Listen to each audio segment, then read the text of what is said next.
Hello भाइयों बहनों दोस्तों मित्रों, स्वागत है आप सभी का एक बार फिर से डीएलएस न्यूज चैनल पर। तो आज तारीख हो गई 10 अगस्त 2021, दिन मंगलवार, और बात करेंगे आज के मुख्य समाचार और टुडे ब्रेकिंग न्यूज के इस अपडेट वीडियो में। नजर डालते हैं देश भर की तमाम बड़ी खबरों पर। आज के अपडेट में चर्चा करेंगे मोदी सरकार की तरफ से लोकसभा में कुछ बड़े फैसले लिए गए जो आम आदमी के लिए जानना जरूरी है। वहीं राज्य सरकार की तरफ से स्कीम निकाली गई है, 6,000 रुपए हर साल मिलेंगे। क्या है अपडेट में आपको बताऊंगा। मौसम समाचार भी जानेंगे, भूकंप वगैरह को लेकर भी अपडेट है, कुछ सरकारी नौकरियों से संबंधित जानकारी भी मैं आपको बताऊंगा। ओबीसी आरक्षण को लेकर एक सबसे बड़ा अपडेट आ रहा। तो आइए नजर डालते हैं एक एक करके आज की 50 बड़ी ही इंपोर्टेंट यानी कि महत्वपूर्ण काम की खबरों पर। तो बिल्कुल आप बने रहेगा मेरे साथ इस वीडियो में और एकदम पूरा लास्ट तक देखते रहिएगा। बिना टाइम वेस्ट किए सीधे ले चलता हूँ पहली खबर में। देखिए, केंद्र सरकार ने एक बड़ा फैसला लिया है कि अब विदेशी नागरिक भी कोरोना की वैक्सीन भारत में लगवा सकेंगे। जी हाँ, और इसके लिए सरकार ने कोविन पोर्टल पर विदेशी नागरिकों को भी यानी कि फॉरेनर को भी पंजीकरण कराने की सुविधा दे दी है। अब वे अपने पासपोर्ट को पहचान पत्र के रूप में उपयोग में ले सकते हैं और भारत में कोरोना की वैक्सीन लगवा सकते हैं, फॉरेनर भी, है ना। चलिए अगली खबर देखिए। केंद्र सरकार ने राज्यों से अपील की है कि इस बार ये जो 15 अगस्त आ रहा ना, स्वतंत्रता दिवस, इस मौके पर प्लास्टिक से बने राष्ट्रीय ध्वज का इस्तेमाल नहीं किया जाए। सरकार का कहना है दोस्तों की राष्ट्रीय ध्वज जो है यानी कि तिरंगा झंडा जो है वो हमारे देश के लोगों की आशाओं आकांक्षाओं का प्रतिनिधित्व करता है और इसलिए हमें इसका सम्मान करना चाहिए। और जहाँ एक तरफ तो हम प्लास्टिक वगैरह का बैन करने की बात कर रहे हैं, तो इसीलिए प्लास्टिक के राष्ट्रीय झंडे का इस्तेमाल इस बार नहीं किया जाएगा।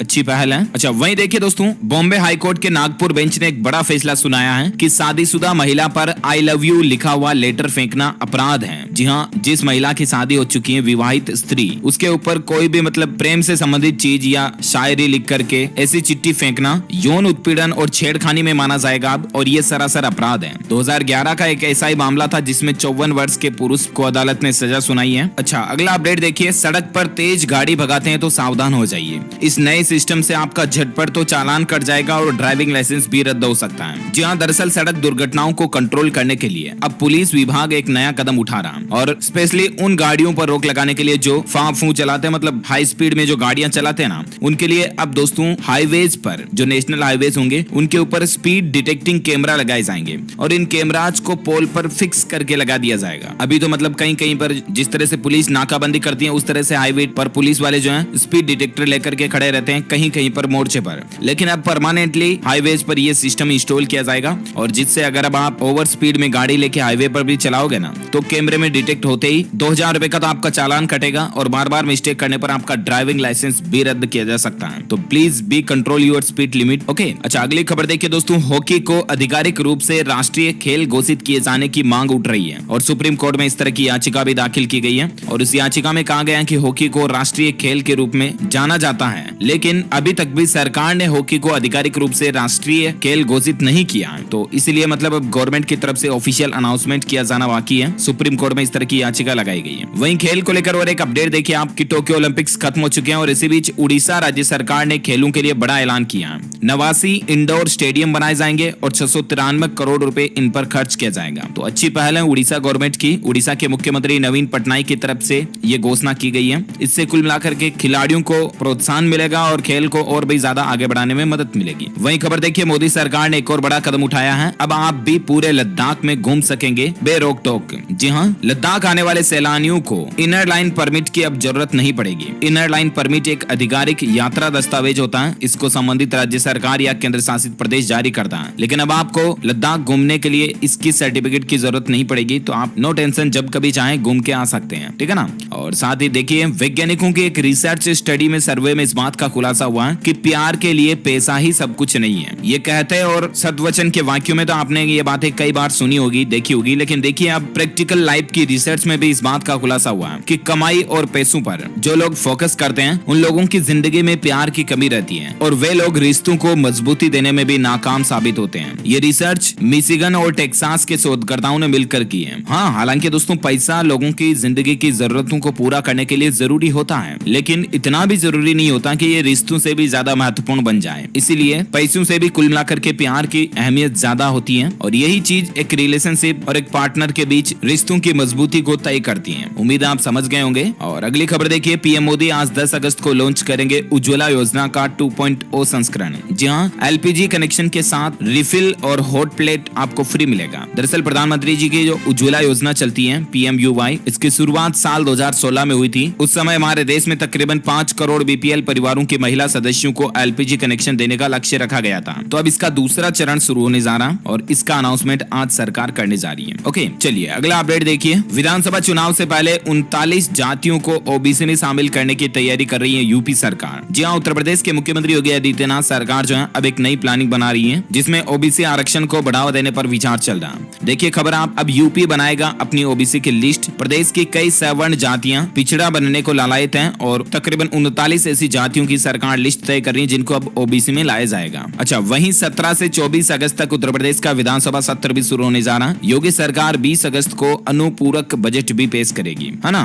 और वहीं ओबीसी को लेकर और एक अपडेट देखिए कि राज्यों को ओबीसी लिस्ट में संशोधन का अधिकार मिलने जा रहा है। 127वां संविधान संशोधन बिल लोकसभा में पेश कर दिया गया है। 20 दिन से पेगासस जासूसी पर चर्चा को लेकर अड़े विपक्ष को भी आखिरकार सरकार के साथ आना पड़ा और अब कुल मिलाकर के ओबीसी पर सरकार के साथ हैं विपक्ष भी। देखिए कुछ पॉइंट्स आप, कर्नाटक में लिंगायत, गुजरात में पटेल, हरियाणा में जाट और महाराष्ट्र में मराठा आरक्षण का रास्ता साफ हो जाएगा। सुप्रीम कोर्ट का फैसला क्या था कि राज्य खुद किसी जाति को ओबीसी में शामिल नहीं कर सकते, केंद्र से सिफारिश कर सकते हैं, लेकिन अब इसमें संशोधन का बिल लोकसभा में पेश किया जा चुका है। तो अब मतलब राज्यों को ही ओबीसी लिस्ट बनाने का अधिकार दे दिया जाएगा, है ना। ये सरकार की प्लानिंग चल रही है। अच्छा, साथ ही खबर देखिए, खाने का तेल सस्ता करने के लिए मोदी सरकार ने बड़ा ऐलान किया है। खर्च होंगे 11,000 करोड़ रुपए। जी हाँ, मतलब खाने के तेलों की कीमतें कितनी ज्यादा बढ़ रही हैं आपको पता होगा। मूंगफली का तेल हो चाहे सोयाबीन, सरसों, सभी ईटेबल ऑयल जो आजकल काफी महंगे हो रहे हैं, राइट। तो इनका प्राइस सस्ता करने के लिए सरकार ने एक नया प्लान बनाया है। इस मिशन का मुख्य उद्देश्य ये होगा कि देश में पाम ऑयल के उत्पादन को बढ़ावा देना और इस मिशन के तहत सरकार 11,000 करोड़ रुपए खर्च करेगी। आपको बता दूं, पाम ऑयल उत्पादन में इंडोनेशिया दुनिया में नंबर 1 पर है, दूसरे नंबर पर मलेशिया है और कुछ अफ्रीकी देशों में भी इसका प्रोडक्शन होता है। लेकिन अब भारत में भी इसके प्रोडक्शन को बढ़ाने के लिए सरकार इस पर 11,000 करोड़ रुपए खर्च करने जा रही है और उम्मीद है आपको अब धीरे धीरे खाने का तेल सस्ता देखने को मिलेगा। वहीं खबर देखिए, दिवंगत सरकारी कर्मचारियों के दिव्यांग बच्चों की फैमिली पेंशन बढ़ाई जाएगी। ये कहना है जितेंद्र सिंह का। केंद्रीय मंत्री जितेंद्र सिंह ने कहा दोस्तों की दिवंगत सरकारी कर्मचारियों के दिव्यांग बच्चों और पेंशन धारकों की फैमिली पेंशन में बढ़ोतरी की जाएगी और इस बारे में सरकार कुछ महत्वपूर्ण निर्णय ले रही है। वहीं देखिए, पश्चिम बंगाल की ममता बनर्जी सरकार एक नई योजना शुरू करने जा रही है। अब घर घर राशन पहुंचाएगी बंगाल सरकार। ममता बनर्जी ने ऐलान कर दिया, उनका कहना है कि धर्म के आधार पर भेदभाव वगैरह नहीं होगा और इस तरह की योजना आपको पता होगा राजधानी दिल्ली में वैसे ही चल रही है, अरविंद केजरीवाल सरकार चला रही है। अब पश्चिम बंगाल में भी ये योजना शुरू होने जा रही है। इसका नाम रखा है द्वारे राशन योजना। अच्छा, वहीं इलेक्ट्रिक कारों के दाम अब आपको और भी कम देखने को मिलेंगे क्योंकि आयात शुल्क यानी कि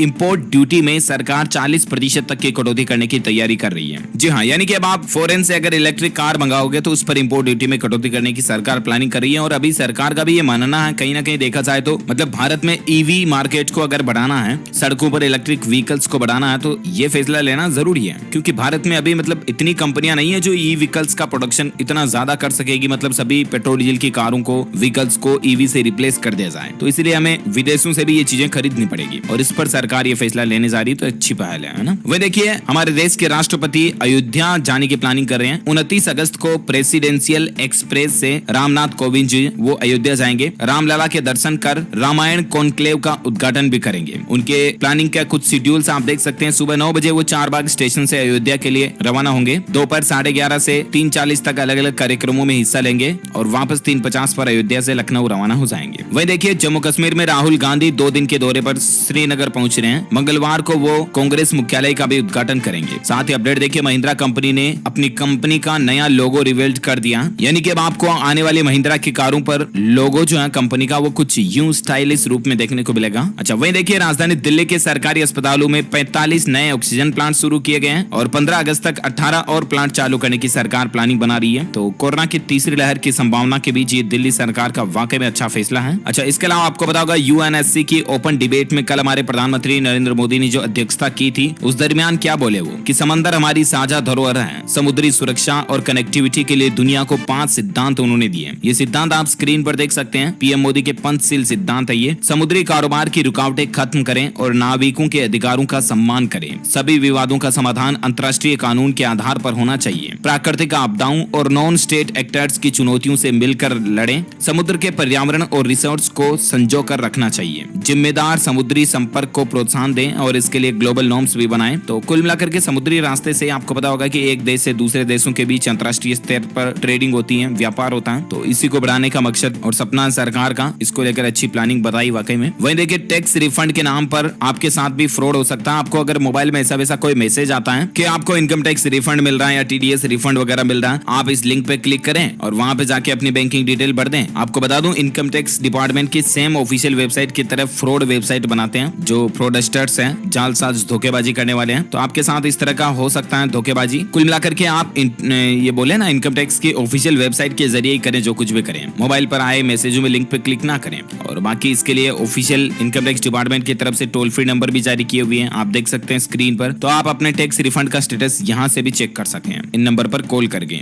180042597060। ओके, और साथ ही खबर देखिए इंडियन रेलवे को लेकर कुछ अपडेट है। रेलवे छत्तीसगढ़ जाने वाली ट्रेनों में यात्रियों को कुछ नई सुविधाएं देने जा रहा, और वो सुविधा ये दोस्तों की रेलवे अस्थायी रूप से अतिरिक्त कोच जोड़ने जा रहा। अभी त्योहारी सीजन आने वाला है, गणेश चतुर्थी, रक्षाबंधन वगैरह, तो लोगों का आना जाना ज्यादा रहेगा, तो इसी बीच ये रेलवे की प्लानिंग है। वहीं इंडियन रेलवे को लेकर कुछ और अपडेट देखिए आप कि ट्रेन से सफर का अचानक बदल गया प्लान। अब बिना टिकट कैंसिल किए आप यात्रा की तारीख चेंज कर सकते हैं। इंडियन रेलवे आपको अब इस तरह की सुविधा भी देने जा रहा है आईआरसीटीसी की तरफ से, मतलब आप अपने बुक किए हुए रेल टिकट की तारीख में बदलाव कर पाएंगे, ठीक है ना। वहीं देखिए मुंबई लोकल ट्रेन में सफर करने के लिए अब आपके पास क्यूआर पास होना जरूरी होगा। आपको पता होगा महाराष्ट्र मुंबई में लोकल ट्रेन चलाने की हाल ही में सरकार ने घोषणा की थी, महाराष्ट्र के मुख्यमंत्री उद्धव ठाकरे ने। और इसके लिए नियम ये जरूरी होगा कि आपके अगर कोरोना की वैक्सीन की दोनों डोज लग चुकी है ना, तभी आप मुंबई लोकल में सफर कर पाएंगे, ठीक है ना। तो इसके लिए आपको वैक्सीन सर्टिफिकेट का क्यूआर देना जरूरी होगा। ओके, तो ये रही रेलवे से संबंधित कुछ अपडेट और बातें। और आइए अब नजर डालते कुछ और बड़ी खबरों में। देखिए आप तमिलनाडु राज्य की एक सरकारी रिपोर्ट आई और राज्य सरकार पर इतना कर्ज हो गया तमिलनाडु में, प्रति परिवार कर्ज बढ़कर 2,63,000 रुपए पहुंच चुका है अभी, मतलब स्टेट गवर्नमेंट पर इतना कर्जा है। अच्छा, वही खबर देखिए मजदूरों को हर साल मिलेंगे 6,000 रुपए। 14 नवंबर से शुरू होगी भूमिहीन मजदूरों के लिए न्याय योजना। मनरेगा समेत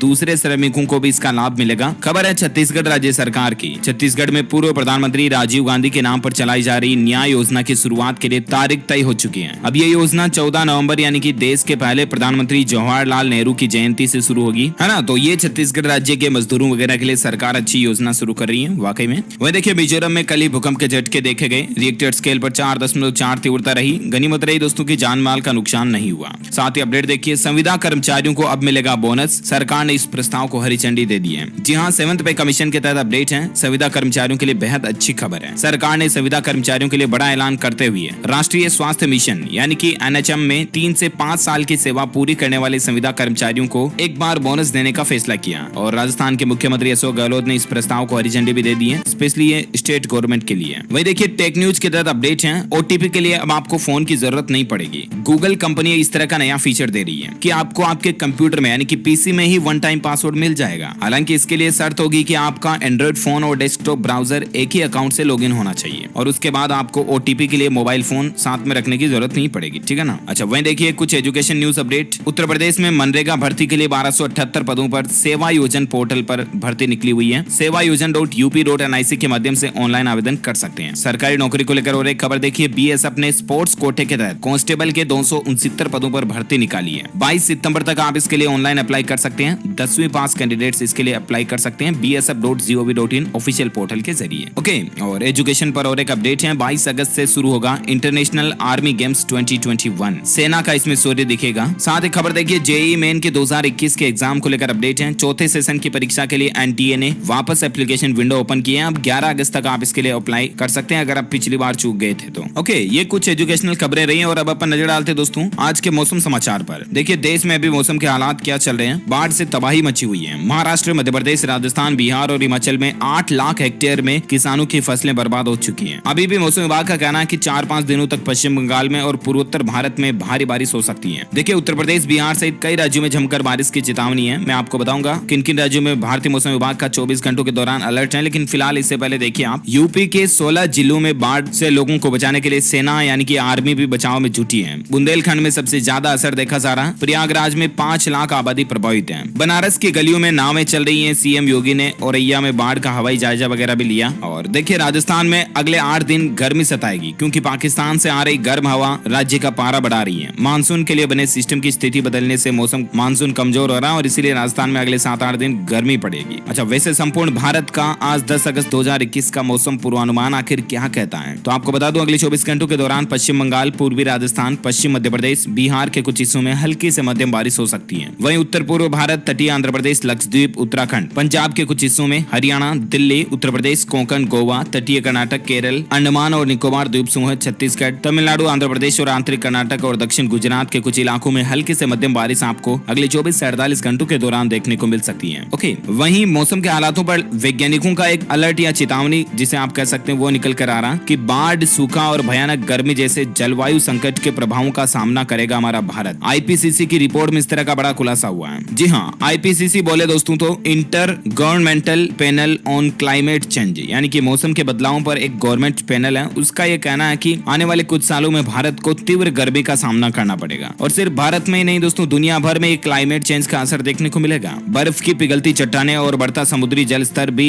इसके लिए खतरा बन सकता है। यूएन की भी हाल ही में इस तरह की रिपोर्ट आई थी, मैंने आपको बताया भी था डीएलएस न्यूज के ऊपर ऐसा अपडेट है ना। और वहीं सराफा बाजार में सोने चांदी के रेट की बात करें तो देखिए आप, गोल्ड खरीदने का सबसे सही मौका हो सकता है। सोना चांदी में 1100 रुपए से भी ज्यादा की गिरावट देखी गई है। देखिए सोने में तो 317 रुपए की गिरावट आई और उसके बाद अभी सोने का भाव चल रहा है 45,391 रुपए प्रति 10 ग्राम। वहीं चांदी की बात करें तो चांदी में 1128 रुपए की गिरावट आई, सस्ती हुई है चांदी। और उसके बाद अभी चांदी का रेट चल रहा है 62,572 रुपए प्रति किलोग्राम। ओके, तो ये रहा gold and silver price today news. और अब अपन नजर डालते हैं कुछ और कोरोना वायरस से संबंधित खबरों पर। देखिए कोविड-19 को लेकर उत्तराखंड राज्य सरकार भी सख्त हो चुकी है और राज्य में एक सप्ताह के लिए कोरोना कर्फ्यू या लॉकडाउन को बढ़ा दिया। उत्तराखंड में पहले 10 अगस्त तक लॉकडाउन था, तो उसको अब 17 अगस्त तक कर दिया। और गोवा में भी लॉकडाउन जो है वो कल ही खत्म हो रहा था, तो उसमें भी गोवा में भी मतलब 16 अगस्त तक के लिए लॉकडाउन या कोविड कर्फ्यू को बढ़ा दिया। कई राज्य सरकारें थोड़ा थोड़ा करके लगभग अगस्त सितंबर तक लॉकडाउन लगा चुकी है। मैंने आपको अपडेट बताया भी था डीएलएस न्यूज के ऊपर। अच्छा, आईसीएमआर की एक स्टडी में खुलासा हुआ, देखिए आप, कि लॉकडाउन के दौरान नॉन कोविड मरीजों को भी इलाज में दिक्कतें आई थी। 69% पेशेंट रूटीन चेकअप के लिए भी परेशान हुए थे, क्योंकि अस्पतालों में मिसमैनेजमेंट वगैरह भी थे, कुछ सरकार की गलतियां भी थी कि कोरोना की दूसरी लहर में पहले से प्री प्लानिंग प्रिपेयर नहीं थी गवर्नमेंट अच्छी तरह से।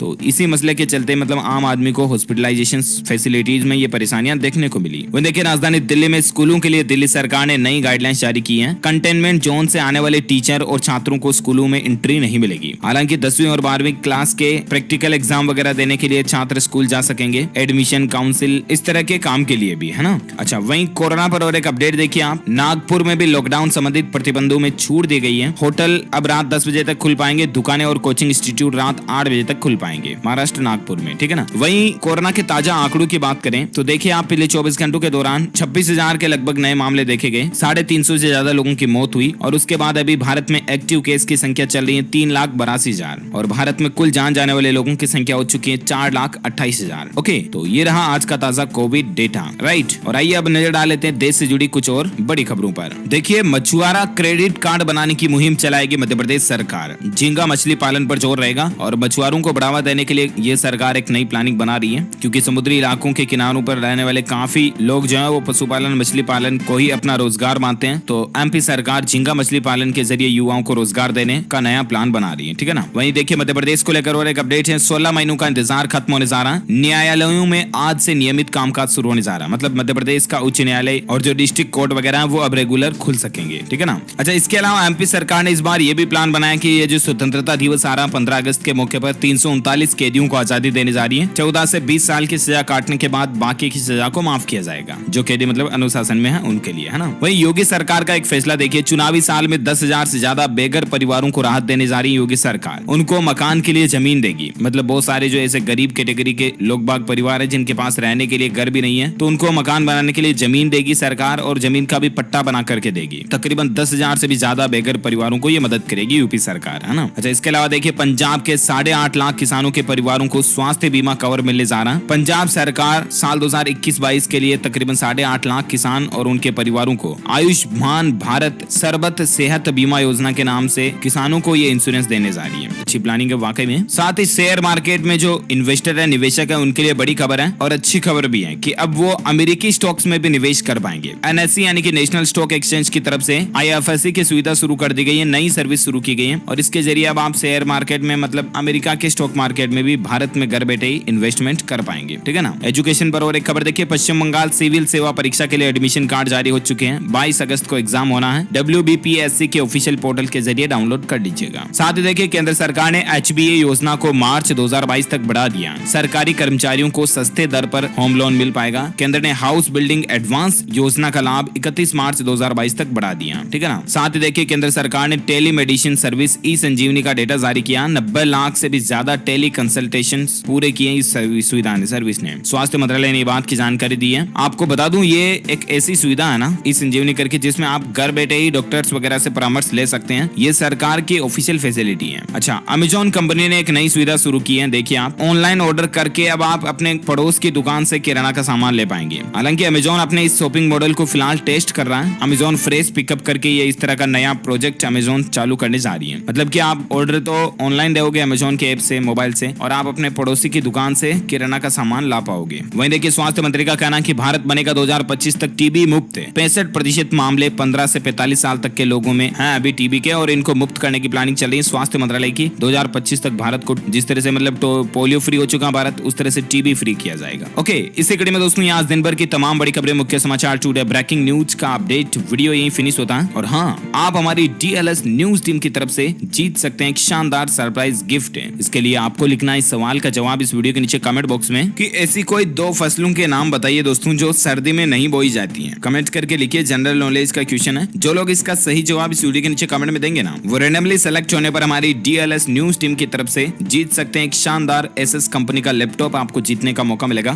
तो जल्दी से लिखिए इस वीडियो के नीचे कमेंट में। साथ ही इस वीडियो को लाइक भी करना, लाइक करके शेयर भी करना अपने दोस्तों के साथ फेसबुक और व्हाट्सएप पर। और हाँ, अगर आप हमारे चैनल डीएलएस न्यूज पर पहली बार आए हैं ना, तो चैनल को भी सब्सक्राइब करके बेल आइकन जरूर दबा देना, ताकि आपको रोजाना के ताजा अपडेट्स और काम की खबरें तुरंत आपके मोबाइल पर मिलती रहेगी। ओके, मिलेंगे अगले नेक्स्ट अपडेट में। तब तक के लिए thank you, take care, good bye, जय हिंद, जय भारत, वंदे मातरम।